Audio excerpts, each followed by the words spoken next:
Live from Brooklyn, New York, this is Stay Busy with Armon Sadler.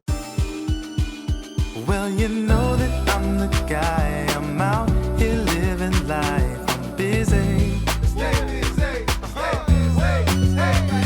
Making moves and catching flights. So please don't waste my time. I'm busy.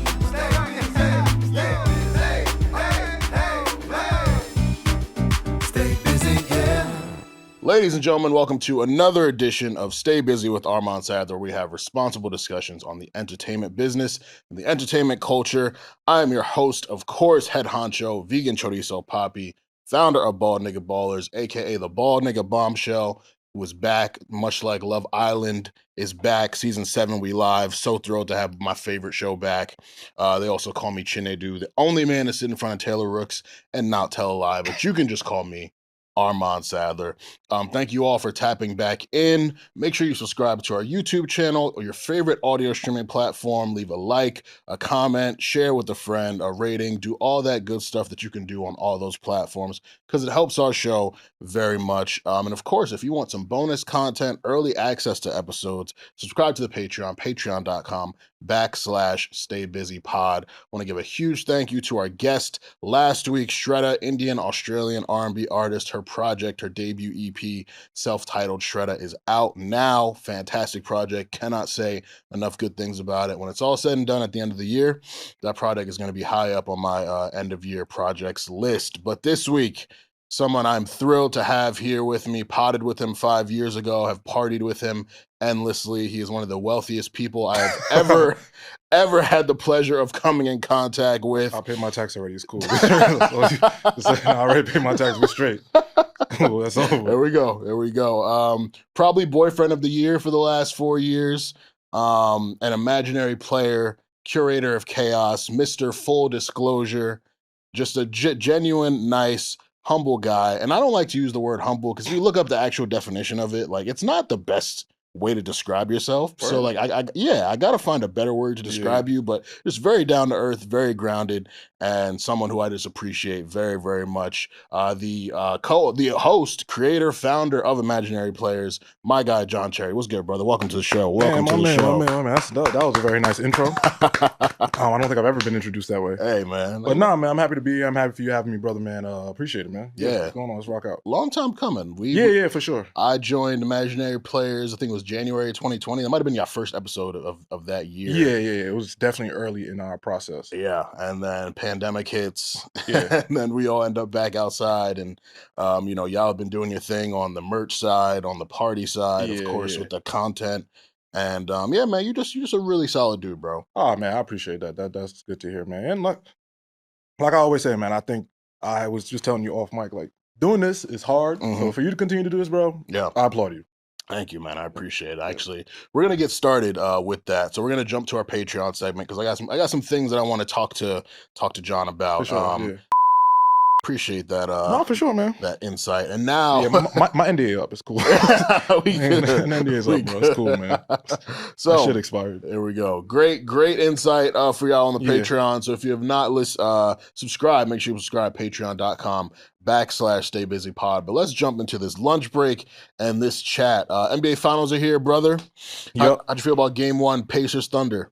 One of the greatest basketball games I've seen, and like it sucks that this is like the Midwestern backyard finals, but like a pure basketball fan loves this. Yeah, like this is pure hoops. Two of the best guys, Tyrese and SGA. It was an amazing game to watch. Yeah, but I still the NBA need to do better at like rigging shit because New York, trust me, I'd have been at one of them little OKC games rooting for the Knicks. Yeah, the NBA need to rig shit better. Come on, man. It's like, damn, I gotta rig this shit a little bit better. It's definitely interesting. I think when you years ago when we watched Cavs Warriors 4 years in a row, crazy, or we came out of the Heatles era, like that 10-year stretch.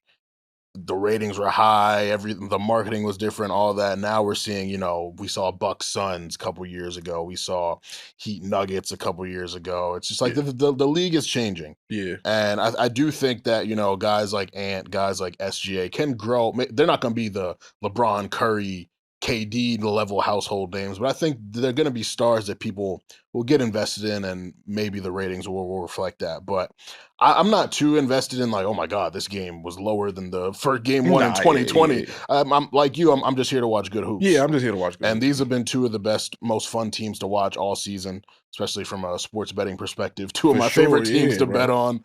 And yeah, Tyrese, man, he's cold. Like I think he's proven like that clutch gene, all of that. Like he's someone you can't count out. And that's people don't even get it. Like you got to realize, like for you to get that, it's 9 seconds left, no timeout, no pre-play. It's like just go get the ball and put the ball in the basket.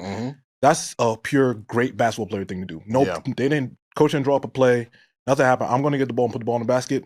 That whole not a superstar thing is ridiculous. Yeah, especially if he finds a way. If Tyrese Halliburton finds a way to win this, because I still think it's OKC in 5. Yeah. But if they find a way to pull this off, it'll be one of the greatest NBA championships in history. Yeah.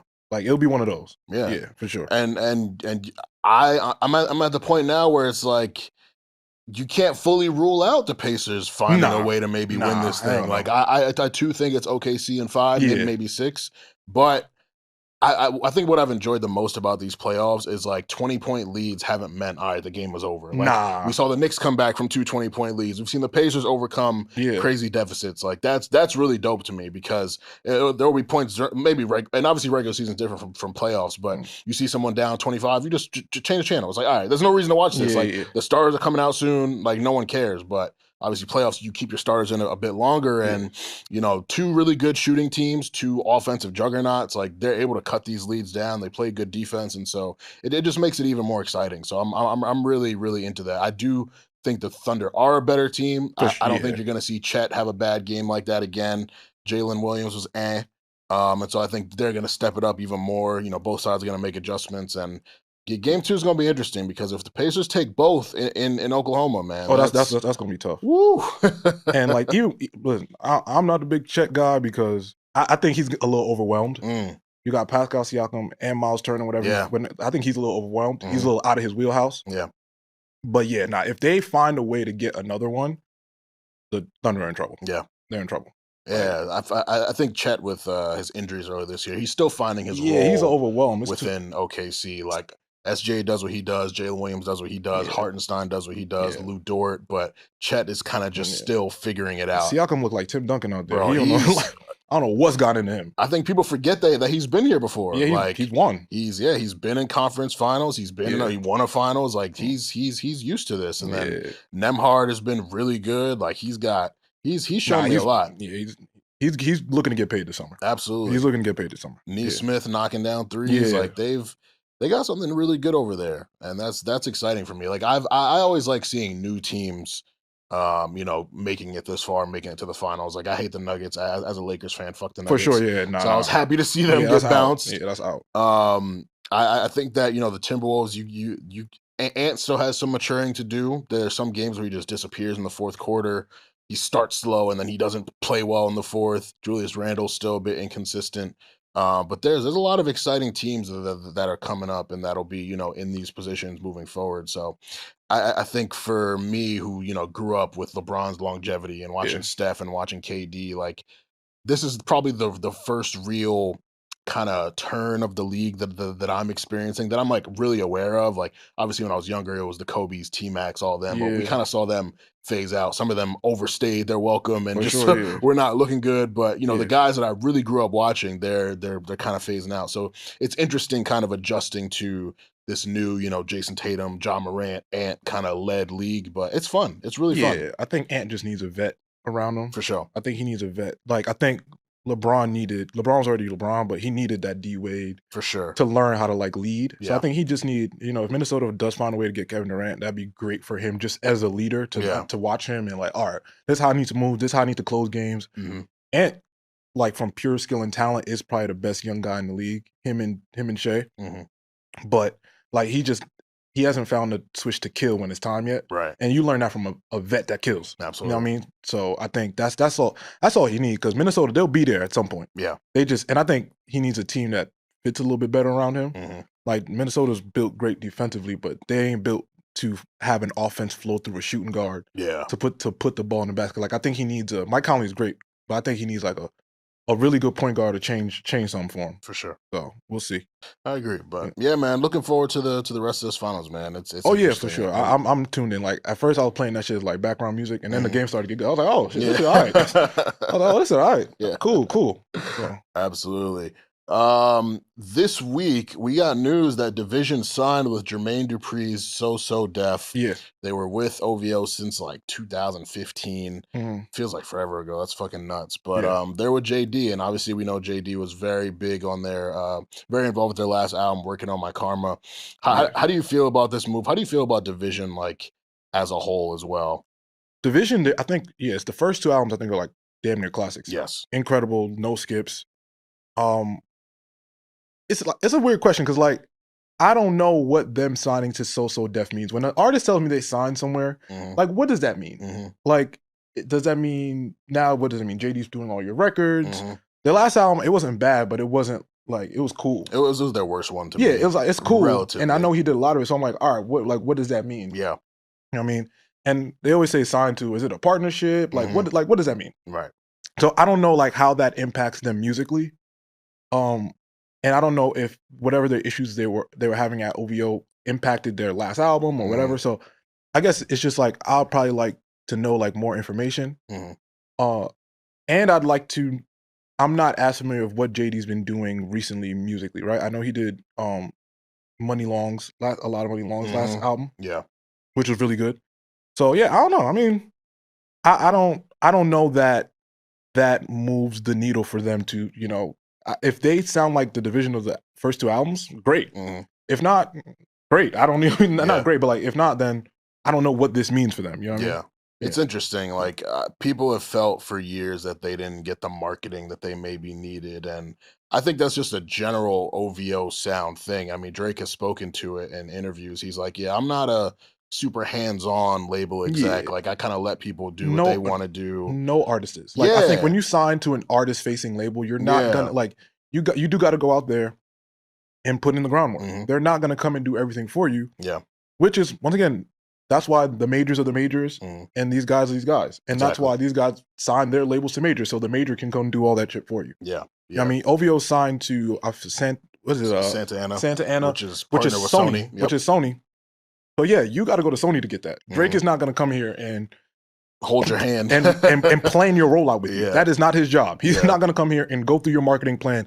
It's not what he's going to do. Yeah, go to label, go get there and fight for it. It's such a big misconception that signing to a superstar guarantees you something. Like, no, it doesn't mean anything. We've seen more bad examples of artist-led labels than good ones, to be honest. Like, I think Rick Ross was a really great exec for a period of time. Obviously, he had his difficulties with Wale and with Meek for a period of time, and you know, you look at someone like Gucci Mane, you know, his label, he signs a lot of talented artists, like no one who's become stars, but I think he's just a good kind of. Because they ain't like jail and shit, but yeah, they ain't like prison, but yeah. Yeah, Thug is a pretty good exec. Like there are some great examples, but for the most part, like you kind of got to have that motivation. And I don't want to act like Division was lazy. I think they did put the work in. Like 9 years signed with OVO, they put out 4 projects. Then the collab album with Ty Dolla $ign.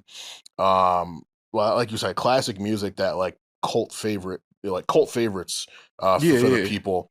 And I think they debuted at a really good time too. Like 2016 was a huge year for OVO overall. You got Views from Drake, P3, Party Next Door,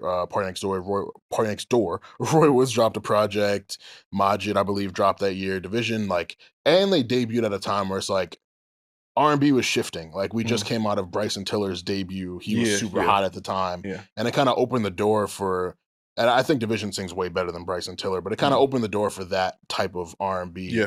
More the moody, vibey type stuff. So I think they came in at the right time. They hit niggas over the head. They came back the following year or morning after. That was good. Took a break. The 2020 Pandemic album, I really liked that one. Yeah. But yeah, I don't know. It's just like I think maybe they had a ceiling with OVO sound. And JD, obviously, I think working with him is great. He's contributed so much classic R&B for sure, throughout his career. Again, I didn't love their last album, so hopefully they can do better with the next one. But I think I like it because it's a vet a legendary vet investing in this new era of R&B, because I've seen so many younger R&B acts say like, "Yo, we wish these older guys would fuck with us, would work with us. They kind of, you know, stay back from us for some reason." So I think it's cool that he's so invested in JD made confessions, so yeah, he's man. gold. Like he's gold. Like you make confessions, like there's nothing you can tell that man. So like like I said, I know he worked a lot on their last album, didn't love it, so that's why I'm kind of hesitant to jump and be like, oh, I'm excited, because I don't know what his sound blending with their sound kind of looks like now. Yeah. I don't necessarily want Division to sound like Usher, you know, or Money Long. So because they have their own like sound. So I'm interested to see the marriage. I don't know if it's gonna work, but like I said, JD made confessions. So I would never have. I'm gonna trust you. I'm gonna trust that this works out. But Division has a very unique sound. So I don't know how that's gonna work. Yeah, it'll be very interesting. But you know, you look at the last couple of years, they ended up signing a management deal with Love Renaissance in like 2022-ish. Okay. Now they're here with So Def. So it seemed like they were kind of slowly moving away from OVO sound, and so, you know, maybe things will come out about them feeling disgruntled or anything. That always happens. Anytime somebody leaves somewhere, there's always an issue, bro. So I think my only thing that I'm like, damn, is like we never really, like, the only time Drake and them worked together was on Faithful. From Views. Like, we never really got more from them. Drake is, you know, he only did like one song with Roy Woods, a couple joints with Majid, obviously a lot of songs with Party. So I kind of wish we saw them collaborate a bit more. But honestly, you know, if we look over there, like P&D is easily the biggest needle mover in OVO sound. Majid Jordan is kind of right under. I think Naomi Sharon is rising. She's incredible. She's going to be something really big for them. She is incredible. She's incredible. And Roy has been working a lot too. Roy's put out a bunch of projects these last couple of years. So I of course people are gonna like say this is it's an indictment on OVO sound. I mean, I guess, but no, bro, I don't know. Like every business, like business relationships do have to either evolve or end. Like if I'm somewhere for 10 years and I decide to leave, I don't think that's a bad thing. Like it's time for me to move on and do something else. It doesn't have to be an indictment on the business. If I'm at a job for 10 years and somebody gives me an opportunity to do something else, I'm gonna go. You know what I mean? Like it's not that I hate the job. I just got to move on. I think that's the ideology that you're supposed to be signed to one place your whole life is insane to me. No, like that's nuts. Every artist should move on, and maybe you could boomerang back, but you need to explore things. Like the music industry is too volatile for you to stay in one place. Like everybody should leave. Like, no one, and we've, since the beginning of time, record labels, artists, at some point, creatively, business-wise, don't see eye to eye. It's the nature of the game. It doesn't mean that somebody's wrong. It just means that it's business. It is what it is. Contracts aren't lifetime contracts. Yeah, bro. Like, they want to be Division over forever? That's nuts. Like, what are we on? Like, oh, go somewhere else, buddy, and see what. At some point, even like I encourage every artist, once you get enough value and once you build enough value, go independent. Because they still need music and your money anyway. Like, you know, you're not getting paid off streams anyway. So go independent and try to make as much money as you can on your own.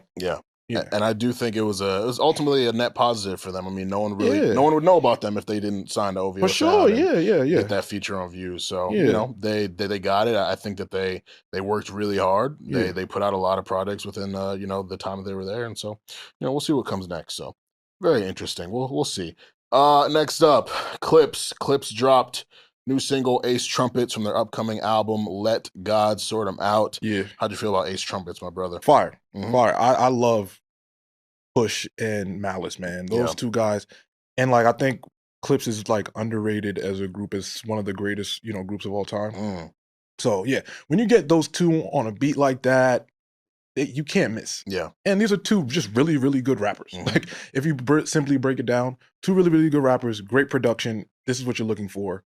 Great, I've been excited for this album for a long time, and the ideology of this album has been floating around for such a long time. I'm glad that's finally like coming to fruition. Push is aging very well as we're continuing to get better. Luxury drug raps is I'm here. Like we see a lot of niggas who are falling off, getting, you know, washed up. I don't think you could say that about Push. So I also loved Ace Trumpets' production was great. Especially for Pharrell, because Pharrell beats ain't been moving me these last few years. But they've been asked the last couple of years. So I'm glad he got one. I'm glad he got one. You know what I'm saying? I think these are his best collaborators. So I think they kind of whipped him back into shape. And yeah, good, just great raps. Like it's good shit, really good shit. So I'm looking forward to the album. Obviously, the talk around the album, the GQ interview that they did, a couple talking points from that. The narrative that they said, you know, they left Def Jam. Now they're with Roc Nation. They're putting the album out through Roc Nation because UMG and Def Jam allegedly took issue with Kendrick Lamar being on chains and whips, and that started a whole other conversation. Apparently, they paid 7 figures to get out of their Def Jam deal. Do you want to start, or you want me to? Yo, bro, just believe anything. Like I remember, like I don't know if I was at the crib. I'm like, so y'all mean to tell me Push walked into Def Jam with a Clipse album and said, "Hey guys, I got the biggest rapper in the world right now who's on a stadium tour. He's on the album." Yeah.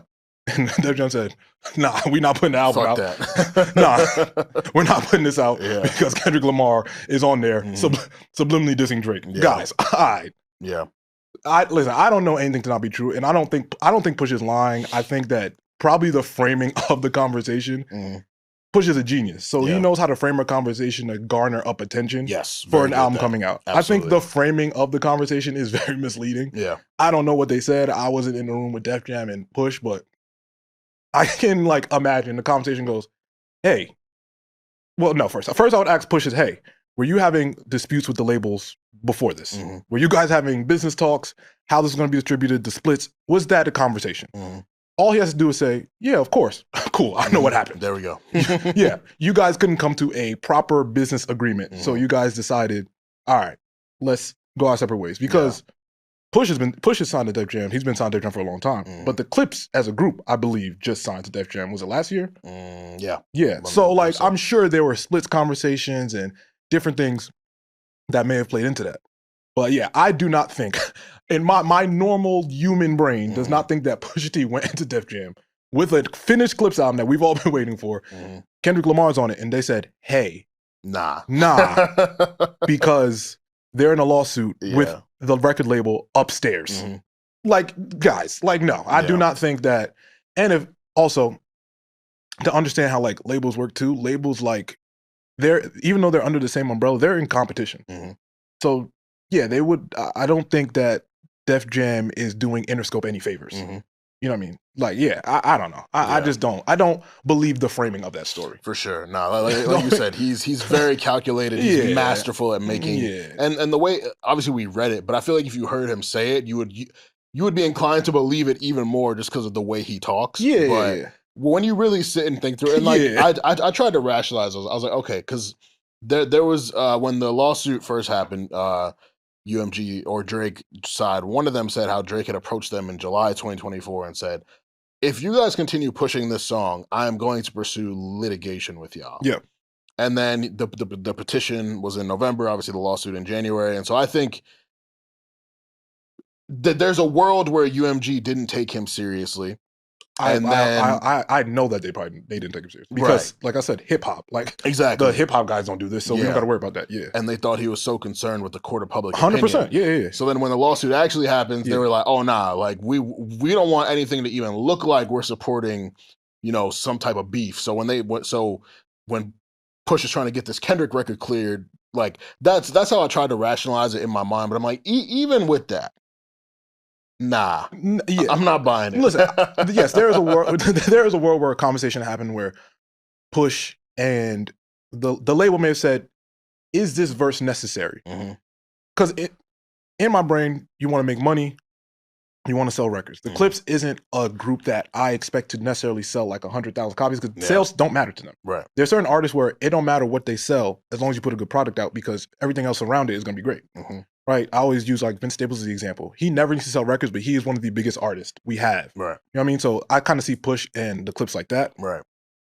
So if the label's already like, we're not gonna make a huge amount of money off of this, and you know they may suggest, hey, is this verse worth the scrutiny we would get? But I don't think they dropped him off the label because of that conversation. Like, I'm sure these conversations happen, but to tell me that's why you left is misleading. Nuts, very nuts. That to me doesn't even make logical sense to anybody. Like, a discussion about a verse is not why you left a major label. No.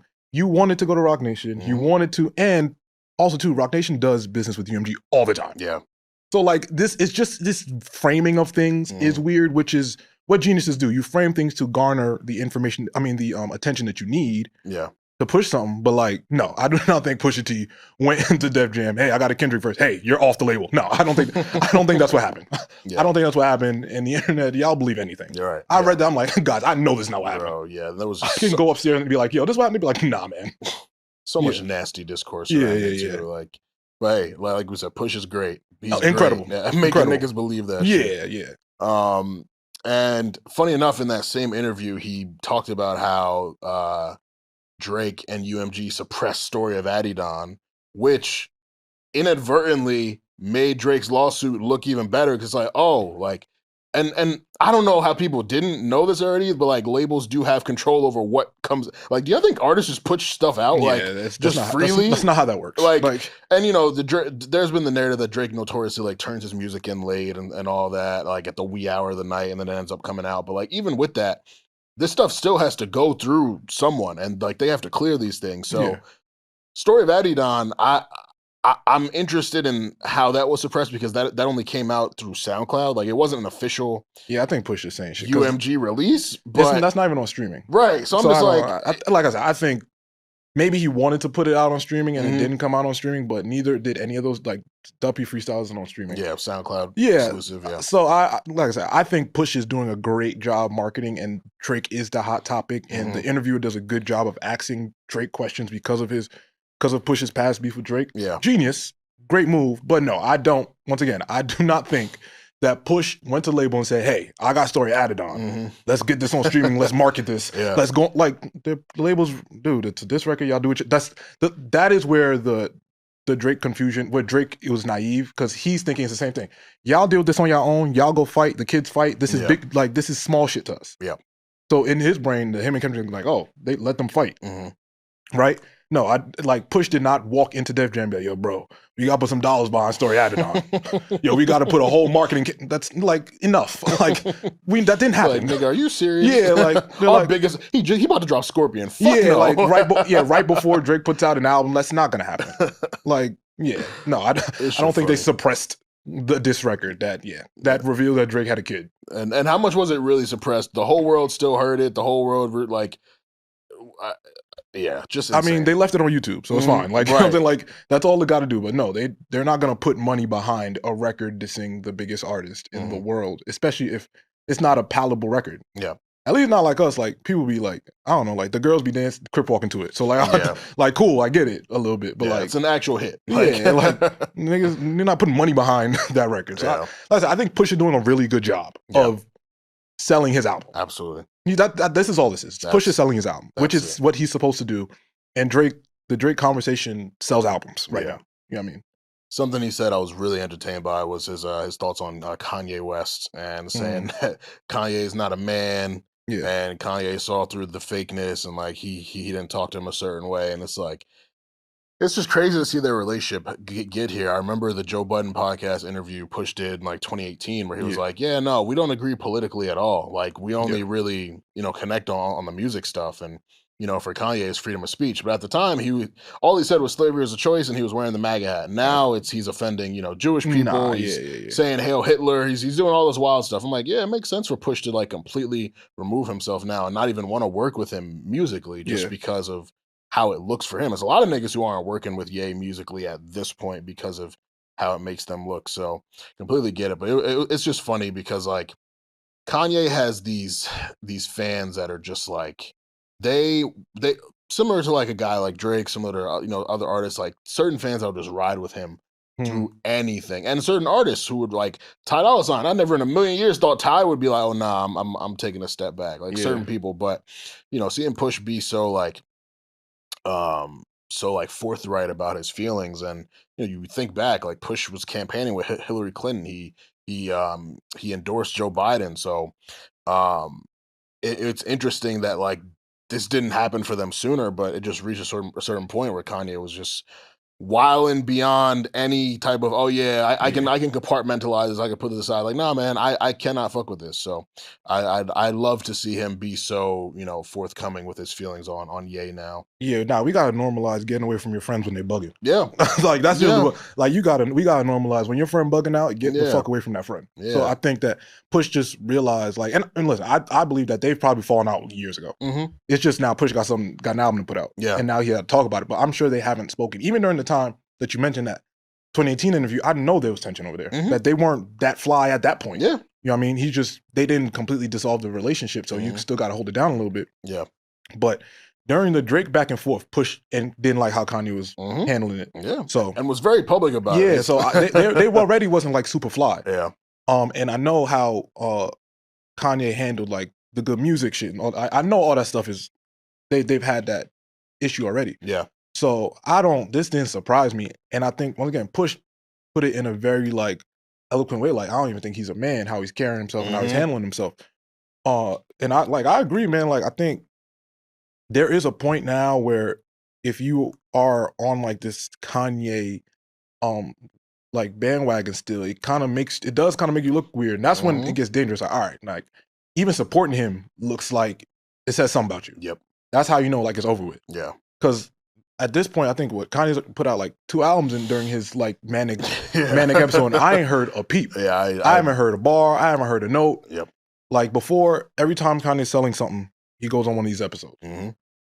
It was too far this time. Yeah, it's always been too far. I don't want to say that, but it's always been too far. It's getting very old. But now it's like, bro, it's over with. We don't care. Yeah, and like I think people are beyond the giving him, you know, grace. Nah, that's over with. His mental health issues. Like, nah, bro, you're just yeah. So nah, it's over with. I think Kanye needs a little. He's needed help for a while, but it seems like something in his brain is shifted to where I'm just going to try to crash this whole thing out so somebody finally gives me the attention I'm looking for. Yeah. But it's not working. So it's scaring me that if he's not getting the attention, what is his next step? Yeah. How far are you willing to take really this? Go? That's where the worrisome is like, damn, like we're still ignoring you. So now that you're not getting what you want, like how are you going to like react and handle this now? Yeah. That's the scary part. Yeah. I don't know. I think we as a community, if you haven't already moved on from Kanye, move on. Yeah, like, bro. It's over. Yeah. Like, you still got the classic albums you go listen to. You could go back to 808s, you could go back to Graduation, you go back to Late Registration, all that. That stuff is still available to play. But as far as holding on to who this guy is now because of what he gave you almost over 20 years ago, like it's over. Yeah, Like, well, I'm all the way with Push, man. Yeah. Normalize getting away from friends that you don't want to be friends with. Like, Absolutely. It's cool. Yeah, get away from them. Love them niggas from a distance. Yeah, like it's cool. Like, public. Like, I tell my friend all the time, y'all, if a scandal comes out, I'm publicly denouncing you. I have no problem doing that. Yep. You got a scandal, please. I will. The first thing I'm gonna do is, hey man, I don't know this nigga. I never mess with him. I don't hang out with him. I was not there. I was not there. I said, do not get in the scandal around me. I am leaving. I am getting away from you. You will never see me again. I'm not the friend to stick with you through a scandal. Big facts. I am not. Don't ask me to do it. I do not have your back there. Sorry, buddy. Yeah. If you were to be sent a pet tarantula, would you keep it? I'm calling the police. I'm calling the cops. Calling the police. You calling the police even if it was a young thug who sent you one? Yes. Don't send me animals. What is going on? Don't send me animals. I don't know what's going on. Hey, no. I'm calling the cops. Hey, man. Somebody just sent me a Norwegian spider that might kill me. I don't know what this means. I'm calling the police. Yeah. Animal control. Whoever come get this, I'm not touching it. Absolutely not. Yeah, I'm deathly afraid of spiders, so I would appreciate the gesture, Thug, but I would not be keeping it. So shout out Thug, dog. His project. Did he announce it already? He was supposed to come out last month. There was a billboard that popped up, said May question 25. Yeah. But Thug and delays is like peanut butter and jelly. It just is what it is. So I'm, anxiously awaiting it. I think, this year could use Thug music. Yeah. But yeah, he's sending out tarantulas to people to promote UI Scooty. So, Bro, send me a t-shirt. Send me a bottle of alcohol, Yeah, send me a little care package, man. I hear you, bro. Like, just send me a t-shirt. Send me a sweater. We good. Like, that's good enough for me. I've been having these conversations with a lot of my guests recently. How have you felt about, music in 2025? I've spoken about this.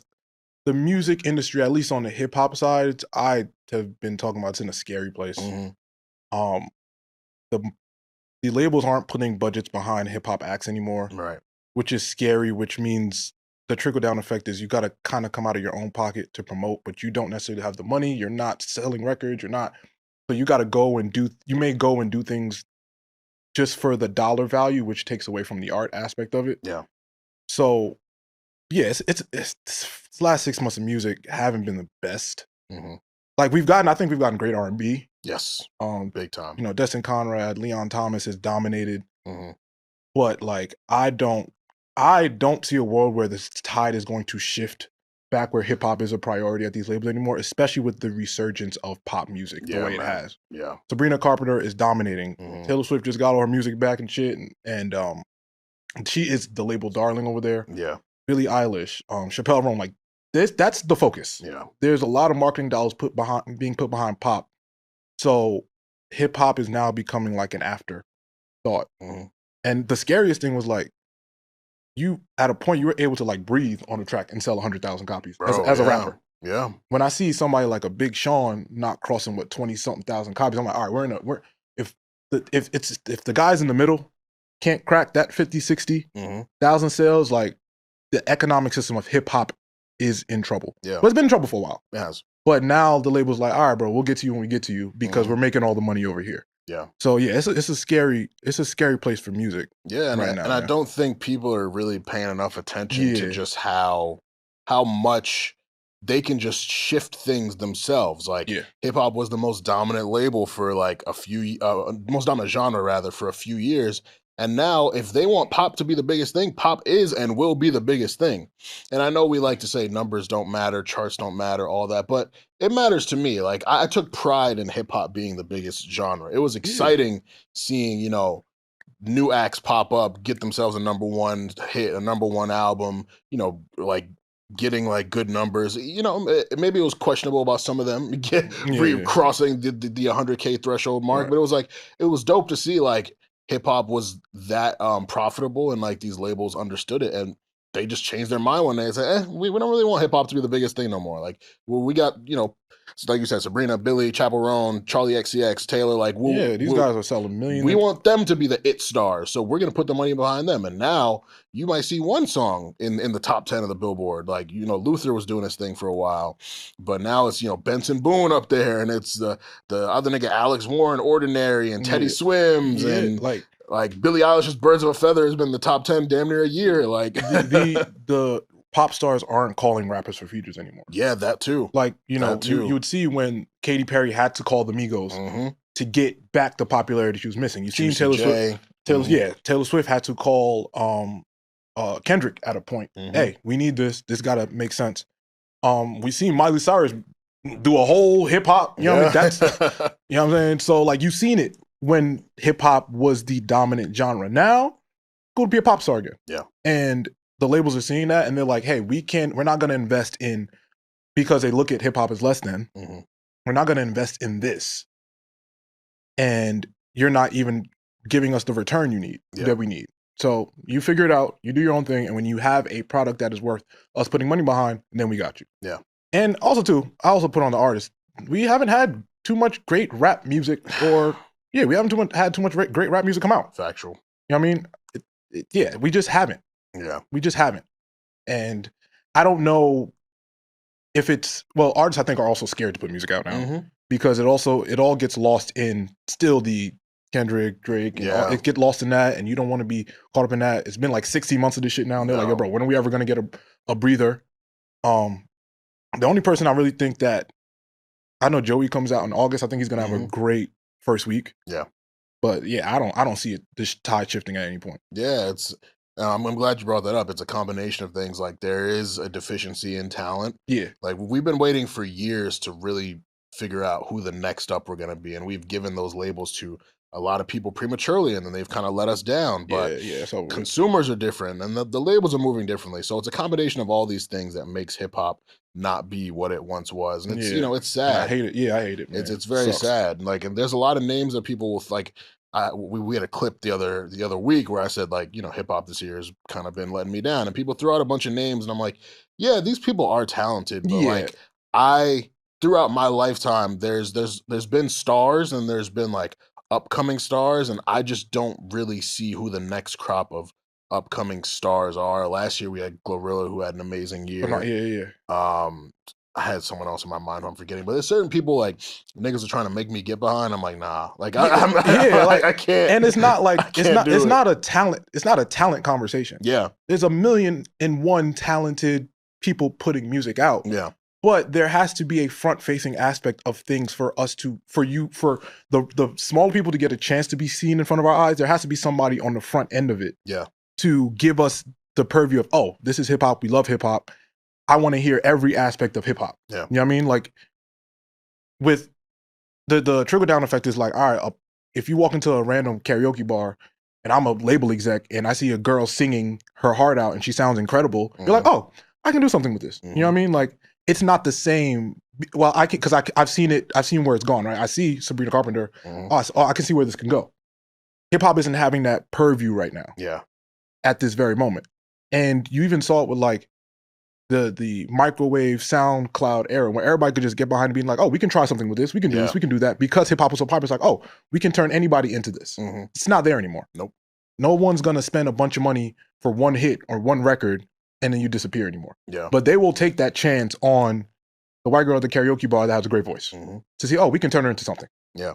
So yeah. And most of these new hip hop acts are really just using music as an avenue to make money elsewhere, like to secure these brand partnerships and get their fashion shit off. And some of that shit is mid. Yeah. Some of that shit is ass. Yeah. And a lot more people gotta tell them, hey, your music is ass. Yeah. And I don't want to hear it. And yeah, you have to learn how to make a good song. Rapping well ain't enough. Singing well ain't enough. You got to be able to make a good song. That is what people want to hear right now. Yeah. And y'all don't make good songs sometimes. So we can move on. You know what I mean? The labels aren't developing. Yeah, I'd be like, yo, bro, like you don't make good songs, so this ain't going to work anywhere. With any, you know what I mean? So. Yeah, that's whack. That's whack. So R&B and pop been holding me down this year. So shout out to for sure. those genres. Coco Jones probably a good project. Oh, phenomenal. Yeah. Shout out to Coco Jones. There's some good shit. So yeah, hip hop, I'm praying for it. I'm very much so praying for hip hop. But let's move into this board meeting. Speaking of hip hop, big artist, big new album, big topic to get into. Yeah. Lil Wayne dropped the Carter 6. Yeah. And honestly, really since September when the Super Bowl announcement came out, Lil Wayne has just been a hot topic on the internet. So I guess we can start with, like, for you at this stage of your life, you're a couple years older than me. Obviously, so that means you grew up on Prime Wayne, and Mixtape Wayne and all that. And you've seen what's happened over the last decade, 15 years. Like, where do you stand with Lil Wayne at this point? Well, in terms of Lil Wayne as an artist, he's already, before any recent project, he had already moved into like legacy status for me. Right. I mean, I always think anything from our legacy acts is like extra. Like same thing with Hove. Like if Hove give me something, I would love it, but like it's a legacy project. I'm not judging it so harshly or critiquing. Like, bro, anything Hove give me now, if Hove raps on a verse, thank you. I don't need it. Like you don't have anything to prove to me. Wayne ain't Hove, but like I kind of see them in that way. Like I don't need Wayne to do anything for me. Yeah. That's why I get so excited when he's on the feature verse and he goes crazy. It's like, oh damn, thanks. Like I don't expect Wayne to put out an album every year. Like I expect Wayne to do whatever he wants to do. Yeah, you know what I mean. So Wayne is always going to be. He was a cultural icon, like growing up with Wayne. You know what I mean? Like it was different growing up to Wayne. So now I don't see anything he does now is like just extra. Like I don't think anything he does like super duper harms his legacy music wise. You can only help it. But also like I heard the album so twice.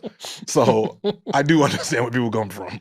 Yeah. Yeah. I've had some conversations with some people. I funny enough, I have a friend who does think that Wayne releasing not so favorable music does affect his legacy. I really, I respect that perspective, but I think for me, when you look at what he did from like 2004 to 2011, that was his that was enough to put him in that all-time conversation. That's enough where it's like if you want to argue for him being on a getting a Mount Rushmore spot, I'd welcome it. He's on my personal Mount Rushmore. Yeah. And so I think everything beyond that, we know it was label issues. We know there was a variety of things that kind of held him back, but I think even a strong 7-year stretch, some niggas don't get a strong 1-year stretch. No, for sure. The Wayne run is incredible. Yeah. So, nothing can take that away. Like, do you want to see one of your GOATs put out not great stuff beyond that? No. Like, it sucks to see. But honestly, there's nothing he can do that'll take away from that legacy establishing run that he had. So that's where I'm at with him. Similar to you, I'm grateful if I get new music. I don't even rush to hear it just because I'm kind of more in the mix of what's crazy. New, like who's coming up. Like, okay, a new act drops a project, I'm gonna go to that first, see what they can do. I honestly, I played the Wayne album just because there was like that fake track list came out. There was so much talk about who was gonna be on it and just a variety of things. And also people believe anything. Like, guys, this didn't even make sense. Yeah, that on top of the conversation about him since September with the Super Bowl, people calling him a bad performer, all that. Like, there were stakes to this release. There was people felt like he had something to prove at this point. So I get to the album, and I'm gonna be honest, maybe I got a different album than everyone else got because I don't think it's that egregious. Mm-hmm. I don't think it's amazing, but as I was going through it, like, there's stuff that I saved, and so some of the talking points were like his punchlines, some of his bars were weak. I'm gonna just be honest with you. When you rap as much as Lil Wayne does, when you have a high volume output, you're bound to have some things that just don't land well. He's always been that way though. Even in his peak run, he had some crazy sounding lines. It wasn't every single song that was fire. Like, he didn't shoot 100% from the field. He shot very close to it, but like he had some off songs and some off bars. And so I don't expect him to be perfect. Production choices, not the best, but same as when he was at his peak. He had some shaky production choices. Feature wise, like, I know he talked years ago about like, he doesn't put his albums together. It's Mac Main who does all of the arrangement, the A&Ring, all that. He got fired, Mac. Yeah, I think get away from your friends. The one thing, get away from your friends. Get away from your friends. Your friends are fucking shit up. Get away from them. Get away from Mac Main. Stop hanging out with him, Wayne. I'll tell you right now. If he arranged that, get the fuck away from him. Stop hanging out with your friends. Go find a new friend. Yeah, man. Damn. I think having better A&R, I think kind of like what Nas did in these last like 5 years with Hit Boy. Like, if Wayne just finds that one producer to lock in with to really be produced, I think that would help him a lot because he can still rap well. I think he just likes making music. He likes rapping. He likes giving stuff to the fans, and you hear it because this isn't just a rap album. He's got those pop type songs, rock type songs. He's singing, like, he's doing his thing, and those I enjoyed those, but there are areas where he could do some fine tuning and refinement. But honestly, the conversation around the album feels very hyperbolic because of Kendrick Lamar and how people kind of shat on Wayne wanting to do the Super Bowl. Yeah. And, in the elevation of Kendrick Lamar and a lot of people, fucking with him a lot more, they've shat on a legend who gave us so much. Because it's like, yes, he had his peak run, 2004, 2011, but like he's had really good feature runs, like, in recent years as well, too. So it's not like he just went 04 to 11 and then it's been shit for the last 14 years. Like, he's put out some very great verses recently. Wayne still got it. Yeah. In terms of the rap sense. Yeah. But I think the problem is, like, the album don't make no sense. Like, this is the first time in a long time that the album got worse on the second play. Like, I was like you. Like, I've never experienced that before. It's the first time. It's like, the first time you hear an album, I always go, all right, cool. Like, I was like, oh, it's not that bad. I was the same way. Then I like listen to it again, like drive. I was like, damn, this sucks. So like, and I never experienced that before. That's the first time, and I love Wayne. Yeah. But the problem with me with the album is that it just don't make no sense. Like, he's not. I don't need a conscious album from Wayne. I hate when people say that I need Wayne's 444. I never want to hear Wayne talk about building houses in my credit score. I don't want to hear Lil Wayne talk about that. But I do want Wayne to tell me a little bit more of a story. I don't want Wayne to just keep putting random songs, especially 20 of them, that don't really lead me anywhere. Right. I want to hear what Wayne's talking about. You know what I'm saying? Like, if Wayne gave me 10 records that sound like Something You Forgot, or, stuff like that, we'd all call it a classic. Yeah. You know what I mean? So there is there is an arrangement problem with what's going on. I think Wayne got in the booth, grabbed 19 songs. It sounds like he got in the booth, grabbed 19 songs, and said, put them in order. There was no like conscious effort to make the album make sense to me. Wayne is a great rapper. He'll never stop being a great wordsmith. That's with him. It is what it is. Let's even liken it to like Eminem's last album. You don't gotta love it, but people praised it because he's telling a story. Right. And I've always been the one to say Eminem don't necessarily age the best because of some of the content. But his most recent album, he's still doing the rapping, quadruple entendres, but he's telling some type of story. This concept. Like some of the shit, I was like, what the hell is Wayne talking about? Some of it, I was like, yo, what is he talking about? Like, even like the punchlines, like, I loved seeing you display how good of a rapper you are. But at the same time, like, it got to make some sense as to why this song is 2 and why this is 7, something like that. Just some type of arrangement and sequencing. If Magman is still, cut it out. Get away from him. Go, like I said, go get Alchemist, go get Hit Boy. Sit down, put down 8 to 10 records, and leave us be. You know what I mean? I don't think that has anything to do with him being capable of performing a Super Bowl set. Like, I don't know. I hope that this doesn't take away from people giving him the opportunity to kind of perform on these big stages. That's what I'm saying, right? I mean, even he had a show at MSG last night, and a lot of people came away from saying, it was great. Like, really enjoyed it. Like, I don't want, everyone's saying he's a shitty performer. Like, most of y'all probably didn't see it, or you only see clips online. I've seen Wayne perform. I thought he was really good. Like, I've seen him perform. He seems cool. Yeah. But, like, I can definitely see people's, thank God we can get him for the Super Bowl. But, I can definitely see the point now. But, like, I think Wayne's great. And that's why I hate, like, we get recent projects in the elder age, and it's like, oh, he's always sucked. He's always made bad albums. I'm like, all right, guys, let's not do that. Let's not, let's not forget the amazing records, the Carter 2, 3, the first Carter, like, these are classic albums. So and even, bro, I even liked Carter 4 and Carter 5. Like, dude, were they as good as 1, 2, 3? No. 4 are like before 5. 5, he pushed it a little bit. 5 is hard, bro. 5 is hard. 5 is cool. Don't do that. But like, sometimes we can end things at 4. We can end things at Once I seen 6, I said, all right, come on, bro. How many different baby pictures you got? Like, all right, come on. That's the other thing. Like, continuing series for this long, like, they usually kind of wear out their welcome. But it's like you said, like, within this album, I still see the great rapper that was always there. I think that, he could probably use more critical ears around him. I think, you go back to 1, 2, 3, and obviously Birdman was a lot more involved with things. I don't know where they stand and who kind of had hands on this, but I think it's him. Find him. Like, but I think, and it's almost like comparing Wayne at this stage of his life to the peak Wayne is difficult too, because there was a machine behind him to help him become, who he was at that time. Now, he's established, and there's a certain expectation that comes with him, but circumstances are just different. Like, he's not trying to become a star anymore. He's not even necessarily trying to, like, impress people. And that's not me excusing him making music that isn't as good as it was, but it's just his motivations are different. Like, this really just seemed like a love letter for the fans. He seemed like he just went to the studio and like was like, I'm gonna just do this shit because I'm bored. Like, he seemed like he did this shit. I hate when I can tell an artist made an album by themselves. Like, I don't make shit by yourself. Go find your smart genius producer, ear guy, and do it together. Don't go in the studio by yourself and start doing shit on your own. That's why we have teams. Don't do shit by yourself. That's don't do shit by yourself. It's a dumb thing. I don't want any artist that goes, yo, I'm just in the studio by myself. Nobody heard this. Well, I know this sucks, so don't let me hear it. It would have been cool to see him work with like some of the younger. I mean, I don't know how many there are, but some of the younger acts. Like, he did have the Big X the Plug on here. I like that song. Who else? I like one of them early records. Was it I think, was it track 3 or something like that? I don't want to get it wrong because some of that shit sucks. I don't want to be misquoted. Track 3 was Bells. I hate that song. I hate that song. See, that's why I don't want to be misquoted. Track 2, Welcome to the Carter, was good. That's the one I like. That's the one I like.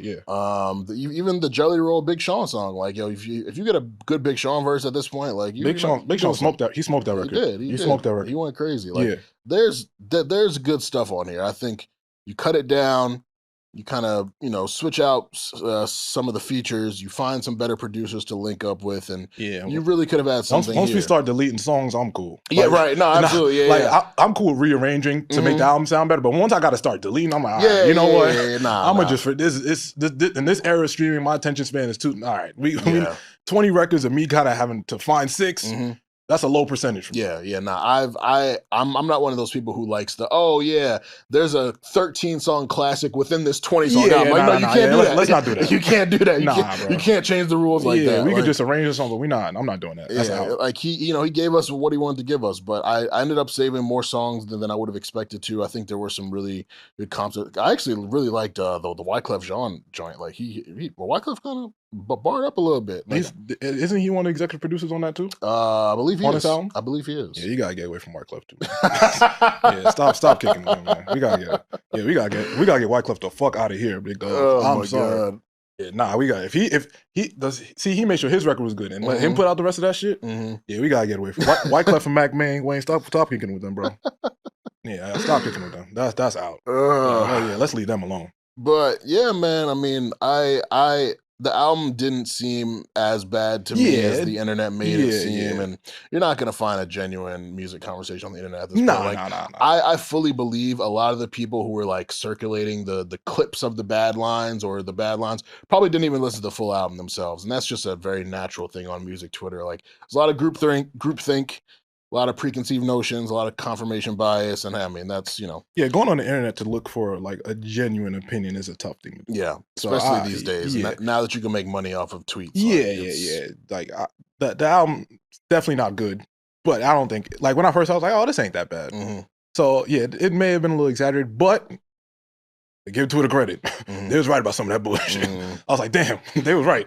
Yeah. This shit's bad. Yeah. But I love Wayne. Nothing Wayne could do now is gonna make me hate Wayne. Right. Like if Wayne decides to give us music, I'll take the good records, I'll listen to those, and I'm gonna ignore the bad ones because I love Wayne. Mm-hmm. That's it. I'm not here to critique Wayne. Just like if I get a Hove album tomorrow, I'm not critiquing a Hove album. I'm just gonna listen to it because I like Hove. Hove is 50. I don't need Hove to give me a classic at 50. I'm cool. Yeah. I'm straight. The guys that are supposed to give us classics at this point, y'all focus on them because they're in trouble because ain't nobody spending money on that bullshit. Yeah. But our legends, bro, let them put out what they want, let them have a good time, like what you like, and move on. We don't gotta I hate the trend of like getting rid of someone when they put out a bad project. Right. If you put out 15 albums, you're gonna have one. I don't expect you to go 15 for 15. Yeah, that's just not realistic. Yeah. NBA players don't win the championship every single year. Mm-hmm. So yeah, I hate the.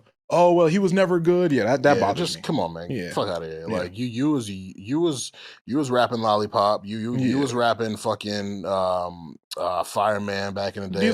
Y'all was rapping all them shit. So don't play that. Yeah. But yeah, like I'm okay accepting. Hey, maybe I don't need a Wayne album at this point in my life. Yeah, and that's okay. Moving forward, but like the nigga still kills his features. Like I'll take that. Like that's fine with me. If Wayne got a feature tomorrow, I'm gonna listen to it and hope that it's good because I still expect Wayne to be a very good rapper. Yeah. But I also like if Wayne give me a bad project, I'm just never gonna listen to it again. Mm-hmm. Which is this one. I'm never gonna listen to this again. But I'm not like it doesn't like hurt me. Whatever. Like this doesn't affect his legacy to me at all. Who are some other vets that like you kind of put in that Wayne? Like for me, like Ross, like. His last album was like 2021. I forget the name of it. Richer Than I Ever Been. Mm-hmm. It was fine. Like he's way out of his heyday. But you get a Ross feature. Like I'm still tapped in. Like he's still got that talent. That's a very good question.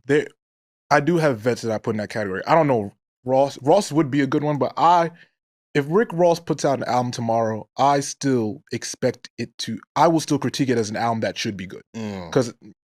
I don't know if he's not Wayne, he's not Hove. Mm. Like to me, it's not like how do I say it? Like it's not like oh my God, I got a Ross verse. Yeah. You know what I mean? Even though Ross is great and he's a legend, but it's like, oh, great. Like I still expect your album to be good. Yeah. I don't know if I put Ross in that category, but definitely Wayne, definitely Hove.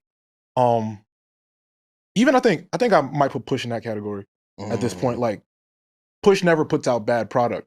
But if one random time Push puts out some bullshit, all right, cool. Like I got a bunch of great albums from Push. Yeah, he's in there.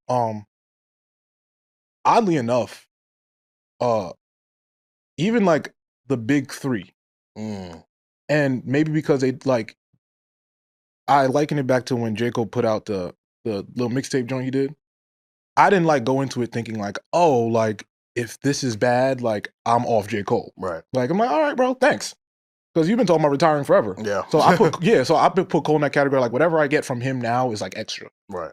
It's weird because this is seeming like Kendrick's like prime, which is odd. But insane. 15 years in. Yeah, but before that, I was kind of at that point. Like I was pretty critical on Miss Morale because I didn't think it was like a good album. Mm-hmm. But I also was like, but I've gotten 4 classics or 5 classics from Kendrick, so I don't care. Yeah. So I don't put it in like, oh, cool. And even with Drake, you know, there was a lot of For All the Dogs, like Discourse, which I really enjoyed that album, but like I'm okay if it's not like 20 straight tracks of heat, but we just have a higher expectation from those 3. Mm-hmm. But I put those 3 in that category of like whatever you give me at this point is extra. Like you guys have given me 15 classic albums. Yeah. Combined between the 3 of y'all. Like 16 classic albums. I don't like it's fine. If it's good, it's extra for me. Right. Because we should be in the place where we're kind of looking for that next group of guys. And once again, the scary part is that don't exist. Right now. All right. So yeah, those 3 for sure. Like anything is extra. Like for me, those guys are in their 40s. They're vets. They've given us the greatest music of our lifetime. Like I'm cool. Whatever they give me now is like, oh, thanks. Yeah. No, I agree. I 2 Chainz is an interesting one. His last few albums have not moved me at all. I think Pretty Girls Like Trap Music in 2017 was his like the last of that peak, really good album. But I did like the him and Larry June joint. Oh, it didn't like it's some good cool. singles. It's cool. It didn't move the needle for me, but like it was cool. Yeah, I see it. That's extra. Like thanks. Yeah, you know what I mean? He's kind of like if you're on a feature, okay, I'm tapped in. But Chainz has never really been a great album maker either. Like he's in a really interesting spot. Like he's a legend. He's contributed a lot. He's got a lot of hits, but they're mostly through features. His fake good music run, like he wasn't like that era of 2 Chainz was incredible, special. The Mercy, the Birthday Song, True Religion, that mixtape is classic. Yeah. So yeah, that era was 2 Chainz, but then once he had to like progress a little bit, like you said, Pretty Girls, the Pretty Girls album I liked it. It was really good. But beyond that, I'm not necessarily like looking for it, but I kind of put him in that category too. Like, yeah, bro, thanks. Like, it's cool. Yeah. Like, I don't care if your album's good. It doesn't do anything for me. You know what I mean? Yeah, hip hop is just man. It's and I didn't want to become one of those old heads who like was like, oh man, back in my day. And then I'm not even like there's a lot of young upcoming acts that I really like. Like I really fuck with Lil Tecca. Obviously, Cash Cobain, I think, is, super talented. Shout out to Cash. Yeah, he's good. 41, Kyle Rich, Jen Carter, all of them. I fuck with what they're doing. Like, there's a lot of young acts I really fuck with. So it's not even man, like, this thing that I loved growing up, like, it's not the game I love. I mean, it's technically not the game that I love, but there is some new stuff to enjoy. But it's not sustainable to me. Yeah. Like, I can like some shit for, like, the month or 3 months, but there's a good chance I might never hear from you again. Yeah. Like the days where we have like somebody like a Kiss, who he don't necessarily have to put out music, but he's a 20-year vet in music that we always want to hear from. Yeah. The flip side of that is we do have those guys that are kind of there, but I don't know if we can develop those guys. Like we have Benny the Butcher, for example. He's that whole Griselda team. They're not going anywhere. Yeah. They're always going to put out great music. Stove God Cooks. Like these guys are great rappers that are going to be around and continue to have a fan base and make good music. I'm saying we need those people, but where are those guys that are going to be able to just they don't need to be the superstars, but they make good quality rap music that can keep a fan base, that can sell out a show, that can keep the music economy going. Yeah. Those guys aren't being developed or they don't have the money to push themselves anymore. Yeah. That's the scary part. Like we need a Kiss, we need a Game. They're not the best rappers of all time. Well, they are. They're in that top 30, 40 best rappers of all time conversation. But like they're not Drake, Kendrick, or J. Cole. But they continually feed the ecosystem. Yeah, you feed the ecosystem. The music is an ecosystem that has to be fed. If there's not the little money coming in, people are going to be paying less for these people and no one's making money. Yeah. There is nobody that I've seen that can get to that point outside of the Griseldas, that whole Griselda camp. What would be next. But beyond them, and they're a little bit older. In their 40s. Late 30s, right? So 40s, it's crazy. Yeah. They just got a later start in terms of recognition. But yeah, I don't know where that exists anymore. Yeah. I don't know if that happens. Yeah, I mean, that should make me depressed. Damn. Nah, it's real. I mean, I do think there are a lot of upcoming acts in New York, like local acts that we're familiar with, the Kai Cashes, the Nico Brims, the Fergie Babies. Like, I think that those guys are super talented, and if they're fortunate enough to reach a Jadakiss level, like I think that'd be great. Yeah, those guys like that. We need guys like that. We need a Joey Badass to continue his run. Yeah, the way he has. Like if Joey can, carry this momentum, I think that's really, really important for music. Yeah. I know it don't seem that way, but I'm saying like he can feed that mid-tier ecosystem that needs attention. Yeah. And like, take that over the top. We can get more people that want to sound like him, and more places are going to be willing to give people like that money. So I mean, give people like him money to, so we can spread it around. Yeah. You know what I'm saying? So yeah. So, high hopes. I love hip hop. I always want to see the best for it. It's just I've had to love it from a slight distance, over the last year. Yeah. I mean, for those who are enjoying the state of it now, because there's that one guy who's doing great and everyone else is not, I'm happy for y'all. But for me, like, it won't survive this way. It won't survive that way. Yeah, man. That's just a fact. Like it can't survive. Like the way it is now, it's on it. Like I don't want to be dramatic, but like you're talking about extinction here. One guy, or no, three. It's not one guy. It's three guys still that dominate this thing. Yeah. And if there's nobody that we're paying attention to in between that, it's over with. Because they just become pop stars now. Because once they become bigger than hip hop, they just pop stars. And then that's it. It's over with. Yeah. You know what I mean? So yeah, I hate it, but here we are. Here we are. Fucking are. I hate it, man. I'll tell you this. I always say this, man. This battle fucked a lot of shit up, bro. Man. And people don't want to acknowledge that. Man, this fucked. No. The two guys engaging did what they were supposed to do. You guys are supposed to try to kill each other to the end of time. That's y'all business. Yeah. But the way these companies like, gotcha, idiots. All the money's ours now, and it's over now. You know what I mean? It fucked up a lot of it fucked the economy up in hip hop. Yeah. So yeah. And it's just so funny to me how you got so many like rap veterans and industry pundits saying, how good it was for hip hop, but I'm just like, it's making everyone rap. I'm like, well, where are they at? Like, I critique those people because the people that are saying that know better. Like, what the fuck are we talking about? No, yeah, and that is where I think we have like I can go for 4 hours about stuff like this, but I'm saying like we have like people that are in the know, that are in the industry, that have a lot of the knowledge that I'm just saying, and it's more like, oh well, I can get a click here if I say and or endorse this, or I'm aligned with a certain party and or camp.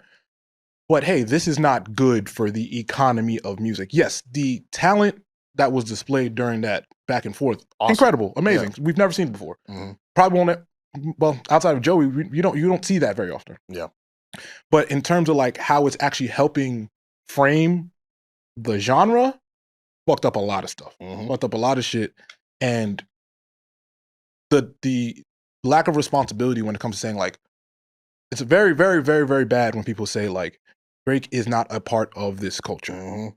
And people don't understand like the effect that has on how now it's viewed. I think that Kendrick is doing a great job of kind of shouldering the face of it, but at some point he's not going to be as front facing anymore because it seems like his natural progression. Yeah. And it's only really benefiting him. Like he tried to be Drake with Playboy Cardi, those 3 features he did on the album. That song sucks. Those didn't really have much motion. Yeah. Like Drake was the rising tide that lifted all boats. Like it's simple. Drake is just more front facing. Yeah. And that's what it is. Like he's willing to go, like I see, you know how NBA players like complain about All-Star Weekend? LeBron has to go kiss baby. It's just good for the league. Yeah. Drake is willing to do that. He's willing to go shake hands, kiss babies, do commercial. Like he's willing to do that stuff. Yeah. And you need somebody to do that. So when you say, oh, he's not hip hop, he's not culture, it's an irresponsible thing to say because now it's like, oh, well, if he was never that, the next guy that's up after him, we don't got to pay him as much. He's not this superstar. He's not going to be a global phenomenon. The less appreciation we have for what he's had to like do, we won't get another one. Yeah. You know what I'm saying? So yeah, this battle, man, it fucked a lot of money up for a lot of people. Bro. You niggas not even dropping albums anymore. Bro, so it's like yeah. Where's the hunger? Like I've said this on so many episodes, but that would have inspired me seeing how Drake stepped away for a while. Kendrick was obviously doing his thing, but like no one else was dropping. I would have put some shit out. I would have put so much into, all right, this shit wide open right now. Yeah, but the artists don't got the money to do it anymore because ain't nobody paying for y'all to do that. Like, it's very different to invest your own money and then putting your project out and be willing to lose thousands or hundreds of thousands of dollars. Yeah. But the labels ain't gonna come and pay you for anything right now because they're just not as invested. Yeah. The biggest star we've ever had in hip hop history is being called something. That's naturally just a stain on people that want to pay for this genre of music. And people don't understand that concept. Yeah. That's where it kind of gets weird. Because I'm all for like engagement and battling and the competitiveness of hip hop, but I'm also in the economy of music. Yeah. So like you doing that, yes, it's great for the longevity and the talent of it. But like in terms of like what it actually like looks like, it doesn't look great. These companies be like, oh, well, y'all biggest star, we call him that. So hey, I ain't gonna give you money, C-list guy. Yeah, y'all not even that important. So it's a shame, man. It's a shame. So yeah, man, just praying for hip hop, praying for everyone in that space, you know, hoping to get better music, but hoping to you know, see a wave of talent come up that makes them realize, you know, we gotta prioritize this genre again. Like, so we shall see, man. Yeah. We shall see. But Brother John, I want to thank you so much for pulling up, man. Thank you for having me, man. Great conversations. Great Great insight. Tell the people where they can find you and Imaginary Players and all the stuff that you do. Oh, well, yeah, don't find me. Find Imaginary Players. Imaginary Players NYC, Instagram, IMG Players on Twitter, Imaginary Players on TikTok. Yeah, I think that's it. Once again, Summer Classic, June 14th. I don't know when this come out, but June 14th, 3 to 10. Last batch tickets are available. Come have a good time. Absolutely. Yeah. Big facts. Yeah. And of course, you can follow us at Stay Busy Pod. Follow me at Armon Sadler. And most importantly, make sure that you stay safe, stay healthy, and stay busy.